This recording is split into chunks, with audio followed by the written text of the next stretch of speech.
আসসালামু আলাইকুম রাহমাতুল্লাহি ওয়া বারাকাতুহু। আমরা বাংলাদেশি মানুষ এতটাই আমরা ভালো যে একটা ভালো যদি কোনো একটা বাংলাদেশি মানুষ যদি করে সেই ক্ষেত্রে আমরা দেখতে পারি না। তার ওই ভালো জিনিসটা আমরা খারাপ করার জন্য আমরা পিছু লাগি। আর বাংলাদেশি দিনে যদি আপনি কোনো কাজ করতে যান সেই ক্ষেত্রে কিন্তু সেটা যে কোনো কাজ আপনি কিন্তু দালাল কিন্তু পাইবেন। যেমন আপনি জন্ম নিবন্ধন কাগজ যদি আপনি বানান সেই ক্ষেত্রে আপনি কিন্তু দালাল কিন্তু আপনি পাইবেন। আপনি প্রবাসে আসার ক্ষেত্রে তো কোনো দালালের তো কোনো কথাই নেই। এটা আপনার দেশটা আপনি বইরে গেছে সত্য মিথ্যা কথা বইলে নিয়ে দূর প্রবাসে টানে। আর এই প্রবাসে দেয় সে নিয়েও অনেক বাংলাদেশিরা তারা কিন্তু দালালি করে। কালকেও কিন্তু এই যে 4 বাংলাদেশি কিন্তু আটক হয়েছে সৌদি আরব কিন্তু জেদ্দাতে। তারা কিন্তু সৌদি আরবে কিন্তু বিভিন্ন ধরনের কিন্তু অপকর্ম কিন্তু করছে।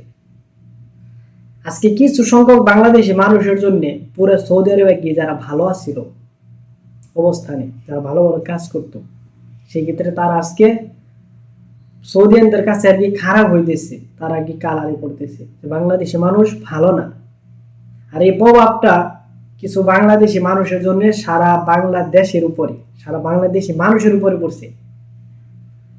এই খারাপ কাজগুলো কিছু সংখ্যক বাংলাদেশি মানুষ আর কি করার ফলে সৌদি আরবের কি বিভিন্ন জায়গার মধ্যে, যেমন জেদ্দা অঞ্চলের মধ্যে কিন্তু অনেকটা বড় একটা এরিয়ার মধ্যে কিন্তু মদিনা কিন্তু আছে। এই মদিনার কিন্তু সাইড আবার কিন্তু অ্যাম্বো আছে বা বিভিন্ন জায়গা আছে। এই জায়গাগুলোতে এখন পাসপোর্ট আপনার যে মালুমাত যেটা করা হইতো, যেটা নতুন আর কি পাসপোর্ট করলে ওটাকে আপডেট দেওয়া হইতো, এই পাসপোর্ট কিন্তু আপডেট কিন্তু এখন কিন্তু দেওয়া যাইতেছে না অনেক বাংলাদেশি আর কি ভাইদের জন্য। তারা এই প্রবাসীতেও 2 নাম্বার পাসপোর্ট আর কি তৈরি করতো। পাসপোর্ট আর কি কইরা আর কি তৈরি করে আর কি তারা আর কি ওই যাওয়া যেত কিন্তু যেহেতু শুধু সিল মেরে দিত, যে কাজগুলো আগে থাকতো এই কাজগুলো আর কি করে দিত। সেই কাজগুলো এখন বর্তমানে বিভিন্ন জায়গার মধ্যে এগুলো এখন বন্ধ হয়ে গেছে। অন্য দেশের কাজ কামগুলো ঠিকই চলতেছে, শুধু বাংলাদেশি মানুষ।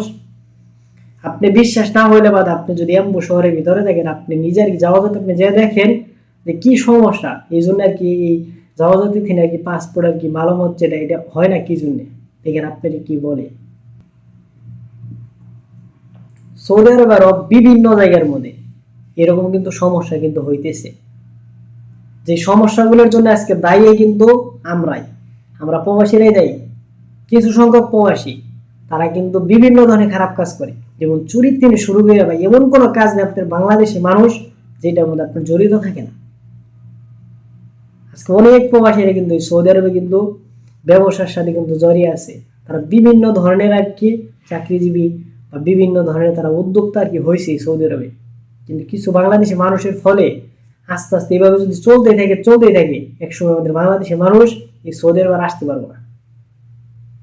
তো যারা যারা আর কি ভাই আপনারা সৌদি আরবে বসবাস করতেছেন, যদি কোনো আপনারা অপকর্ম একটা বাংলাদেশি ভাই যদি করে, যদি দেখেন, অবশ্যই আপনারা ভাই 3টা লাইনে ফোন দিবেন। ভাই যে ছবির মধ্যে দেখেন এই জায়গার মধ্যে কিন্তু যদি আপনি যদি কোনো অপরাধ যদি দেখেন তাহলে সেক্ষেত্রে আপনি অবশ্যই নিজে আর কি ফোন দিয়ে আপনার কমপ্লেন করবেন।